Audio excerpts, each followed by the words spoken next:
आज मैं आपको सुनाने जा रहा हूं अपनी मंडली की सदस्य छवि निगम की लिखी कहानी परचम। जब मैं घर से निकला था तो हल्की बूंदाबांदी महसूस हुई थी, पर थोड़ा भीग जाने की मुझको खास परवाह नहीं थी। लेकिन मैं बमुश्किल अगले मोड़ तक ही पहुंचा होऊंगा कि बगल से गुजरती कार का पहिया एक गड्ढे में पड़ा और छपाक से मुझको भिगो गया। इतनी जल्दी मुझको वापस लौटा देखकर मम्मी की त्योरियां चढ़ गईं। अरे विभू, तू तो मेरिट लिस्ट देखने गया था ना कॉलेज, क्या हुआ? मैंने शर्ट पर कीचड़ के धब्बों की तरफ इशारा करते हुए मुंह बिचका दिया। देख लीजिए मम्मी, बाहर हालात कितने खराब हैं। और वैसे भी क्या फायदा, इंटर कर तो लिया ना, अब बीकॉम करके कौन सा कद्दू में तीर मार लूंगा मैं। मम्मी बुदबुदाती हुई मुड़ गई। इसे तो बस शिकायतें ही करनी है, मौसम बर्बाद है, सड़कें खराब हैं, कॉलेज बेकार है। उन्हें नजरअंदाज करते हुए मैं अपने कमरे की तरफ बढ़ा ही था कि उनकी तेज आवाज गूंजी, विभू। मैं ठिठक गया। पलट कर देखा तो गुस्से से लाल चेहरा लिए वो जमीन को घूर रही थीं जहां मेरे कीचड़ सने जूतों के निशान बने हुए थे। सॉरी मम्मी की रस्म अदायगी करने के बाद मैं अपने कमरे की तरफ बढ़ गया। कुछ बुरा लग रहा था कि बेचारी मम्मी को फिर से पूरा कॉरिडोर साफ करना पड़ेगा, लेकिन उनको परेशानी क्या है, छोड़ देना सब ऐसे ही। बाहर सब जगह भी तो इतनी गंदगी है। कुछ ही देर में मैं अपने गीले कपड़े और जूते वगैरह चारों दिशाओं में अलग अलग एंगल में उछाल कर पलंग पे औंधा गिर चुका था। तभी मेरी नाक के नीचे कोई कागज फड़फड़ाया। मैंने चौंक के गर्दन उठाकर उसको देखा और सर पकड़ लिया। ये तो दादाजी के हियरिंग एड की रिपेयरिंग की रसीद थी। 2 दिन पहले ही मुझको दुकान से उसको ले लेना चाहिए था। गिल्ट मेरे अंदर दौड़ जाता, इससे पहले मैंने उसको झटक दिया। अरे ले आऊंगा 2-3 दिन में। वैसे भी आजकल सुनने को ऐसा है ही क्या जिसको दादाजी बड़ा मिस करने वाले थे। हर तरफ वही शोर, वही हल्ला। एक गहरी सांस लेकर मैंने करवट ली और अपने कमरे की दीवार पर लगे पोस्टर्स पर निगाह डाली। रहने लायक जगहें तो ये थीं, पेरिस, न्यूयॉर्क, सिडनी।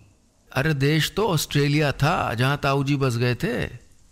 काश मैं भी। तभी बाहर से आती खटखट की आवाज से मेरा ध्यान टूटा, यानी दादाजी आ गए थे। और यह आवाज किसी छड़ी वड़ी की नहीं थी। अरे दादाजी तो आज भी मुझको पटखनी दे सकते थे, उनको छड़ी की जरूरत नहीं थी।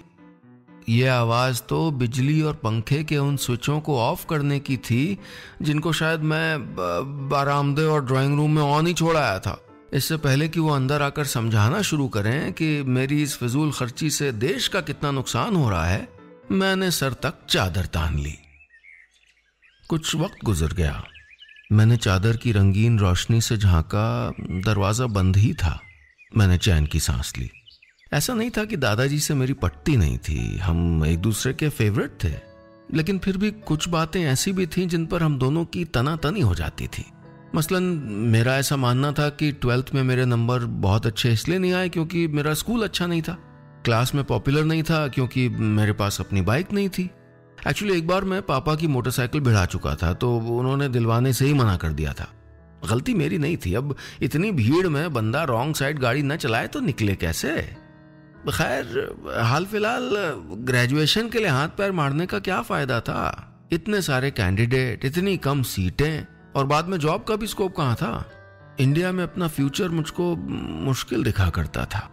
उधर दादाजी मुझको ये जताना नहीं छोड़ते थे कि मैं अपनी नालायकी और नाकामयाबी का ठीकरा अपने देश के सर फोड़ा करता हूँ, कि अपने हक की बातें तो बहुत करता हूँ लेकिन अपनी जिम्मेदारियों को नजरअंदाज कर दिया करता हूँ, जबकि खुद उनकी आदतें कितनी अजीब थीं।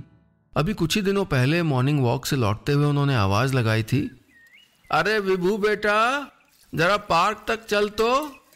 मेरा दिल जोर से धड़कने लगा था। अब क्या? कुछ ही दिनों पहले उन्होंने मुझसे कॉलोनी के पार्क की बेंचेस के पेच कसवाए थे। मैंने पूछा, क्यों दादाजी? रुमाल से पसीना पोंछते हुए वो बोले थे, अरे इतना बड़ा गड्ढा खुदा पड़ा है वहां, वहीं तो स्वतंत्रता दिवस मनेगा। अच्छा, जाके मैनेजमेंट कमेटी को खबर ही करके आ जा, वो कुछ कार्यवाही तो करें। मैंने उबासी रोकते हुए कहा था, इतना बड़ा तो है पार्क, क्या फर्क पड़ेगा गड्ढे वड्ढे से। फिर उनकी भवें तंती देख ये भी जोड़ दिया था कि हाँ चला जाऊंगा। लेकिन फिर लगातार बारिश होती रही थी और मैं भूल गया था। अपनी इस भूल से ध्यान हटाते हुए मुझे उनका एक और वाकया याद आया। जब घर में सोफा रिपेयरिंग के बाद बचा फोम और गोंद एक बैग में डालते हुए वो बोले थे, चल विभू। हैरानी में मैं उनके पीछे पीछे रोडवेज की उस बस में चढ़ गया था जिसमें वो अक्सर सफ़र करते थे। कुछ ही देर बाद बस की 2 उधड़ी सीटों पर फोम चिपका के उतर रहे थे और उनका हाथ थामे मैं हैरानी से उनके मुस्कुराते चेहरे को देखता रहा था। अचानक एक आहट ने मुझको चौंका दिया। मैंने देखा दादाजी अंदर आ रहे थे। बिजली की तेजी से जूतों को ठोकर मार के बेड के नीचे सरकाते और कुर्सी पर पड़े कपड़ों को दरवाजे के पीछे उछालते हुए मैं उनकी पूछताछ से बचने के बहाने खंगालता जा रहा था। कुछ ही देर में मैं कई जवाब सोच चुका था, लेकिन जब कोई सवाल आया ही नहीं तो मैंने दादाजी के चेहरे को गौर से देखा।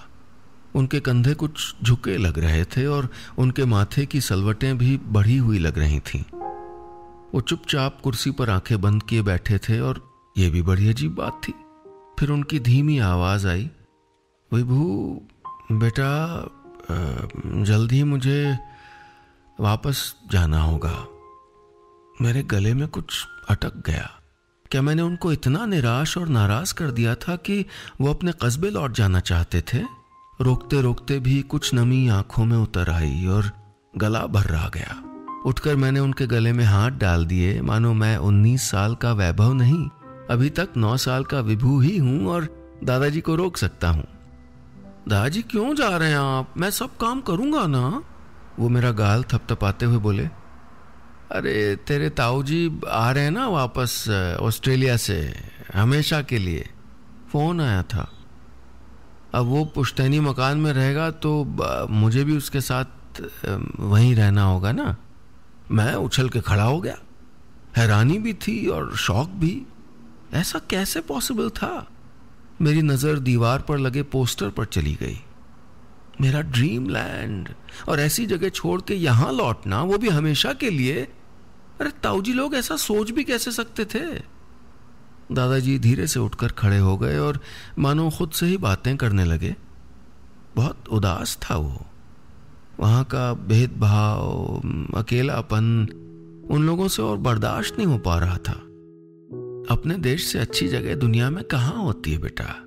गैरों का देश छोड़कर तेरा ताऊ ताई सब अपनी जड़ों में वापस लौट रहे हैं बेटा।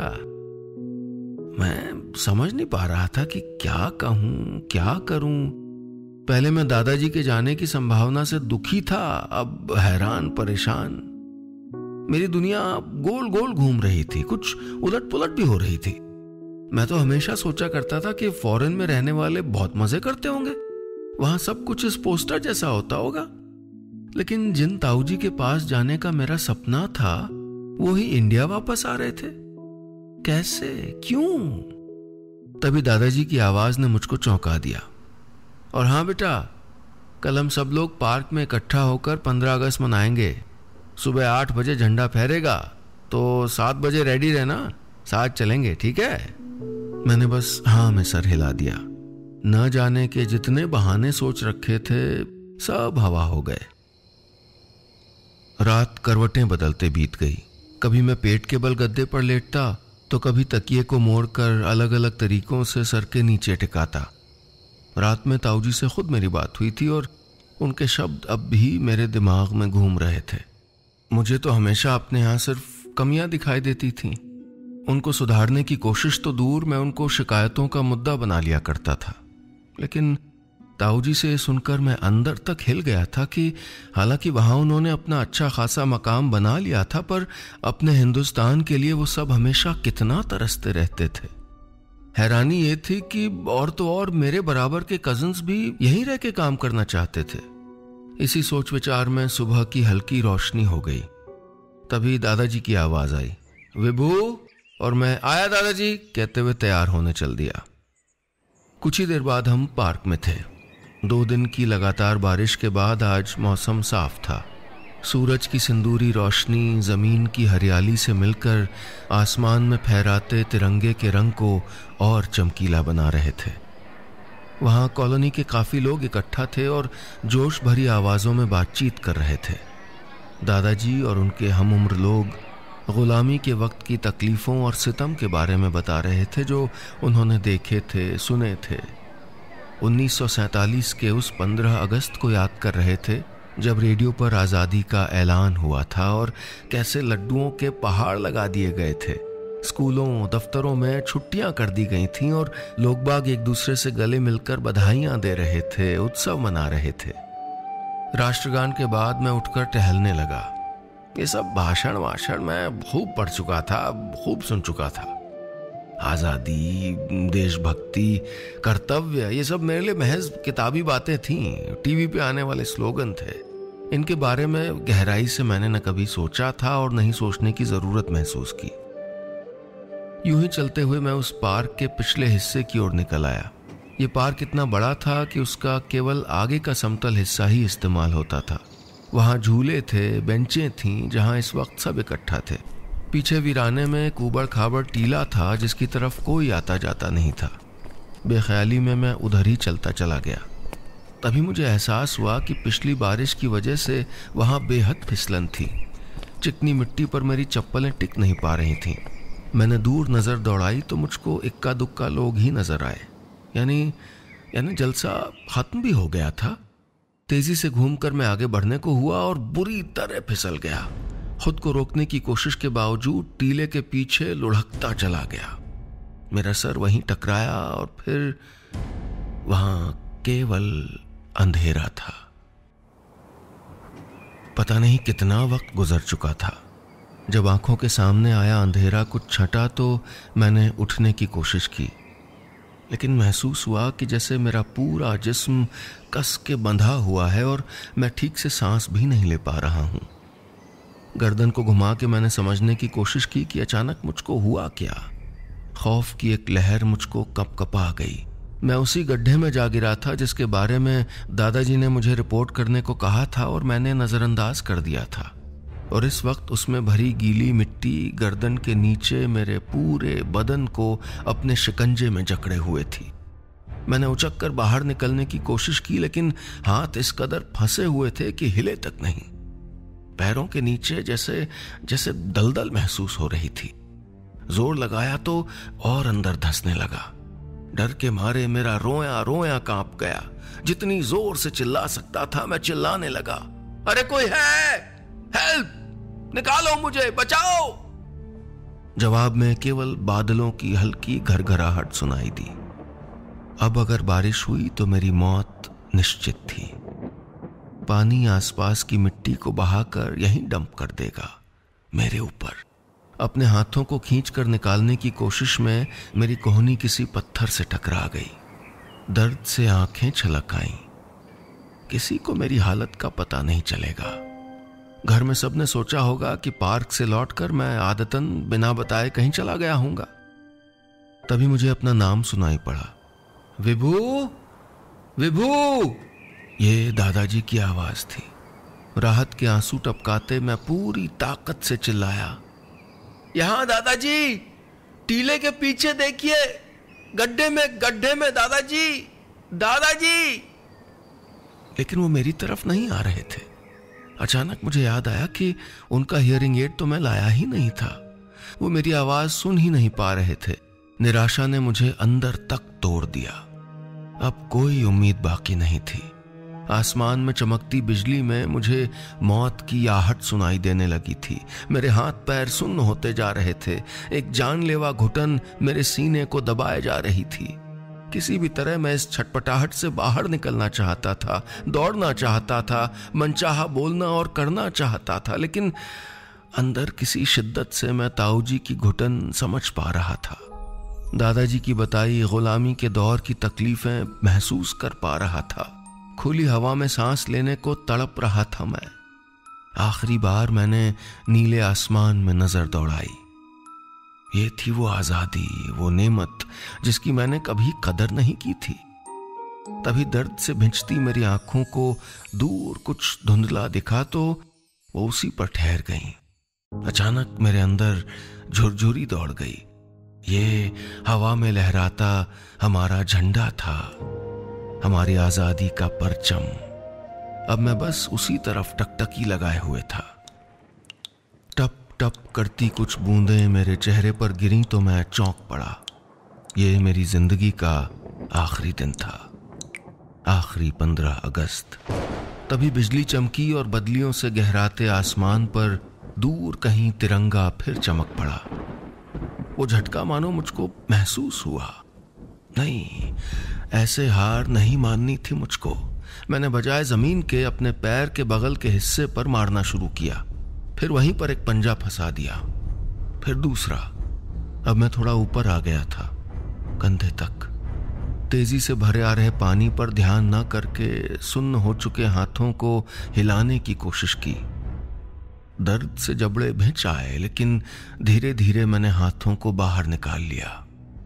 फिर कुछ ही वक्त बाद मैं बाहर था, कीचड़ से सराबोर, घुटनों के बल बैठा। मैं एक साथ हंस रहा था, रो रहा था। तभी टीले के उस पार कोई साया तेजी से गुजर गया। उसके पीछे जाते वक्त मेरे कदम तिरंगे के पास ठिठक गए। मैं बस यूं ही उसे देखता रहा। वो मायने जो थोड़ी देर पहले मुझको समझ आए थे, जो एहसास तब मेरे अंदर जागे थे, वो और मजबूत हो गए थे। बाहर निकलते वक्त जमीन पर लुढ़कते लड्डू के कुछ दाने मेरे पैरों में टकराए तो अनजाने में उनको उठाकर डस्टबिन में डालते हुए मैं गेट से निकल आया। और फिर मुझे महसूस हुआ जैसे कहीं कोई मुझको लगातार देखता रहा है। घर की ओर जाते हुए मैं मुस्कुरा रहा था। इस तरह खुली हवा में सांस लेना, निश्चिंता से किसी भी रास्ते पर चल सकना, ये सब चमत्कार जैसा लग रहा था। खुशकिस्मती थी कि मेरे पैरों के नीचे जमीन और पंख फैलाने के लिए आसमान सब मेरे अपने थे। सच में आजाद होने से बड़ी नेमत और कुछ नहीं होती। ये बात मेरे दिलो दिमाग में बार बार आ रही थी। अब मैं यहीं पर अपनी तरक्की की इबारत लिखने वाला था। घर के गेट का दरवाजा खोलते ही मम्मी बरामदे में निकल आई।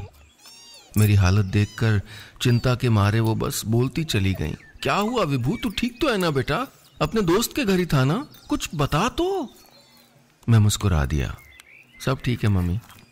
तब तक दादाजी भी बाहर आ गए और मुझको बस देखते रहे। कमरे के अंदर आने से पहले मैं ठिठक गया। पीछे मुड़कर देखा। गेट से यहां तक मेरे पैरों के कीचड़ भरे निशान बने हुए थे। पानी भरी बाल्टी और वाइपर लेकर मैं उनको साफ करने में जुट गया। तभी पीछे से दादाजी की धीमी आवाज आई, विभू, चोट तो नहीं लगी बेटा? झटके से पलटकर मैंने उनको ध्यान से देखा। उनकी नम आंखों के नीचे होठों पर एक रहस्यमयी मुस्कुराहट थी और उनके पायजामे की मोहरी पर अभी तक टीले वाली मिट्टी के निशान थे।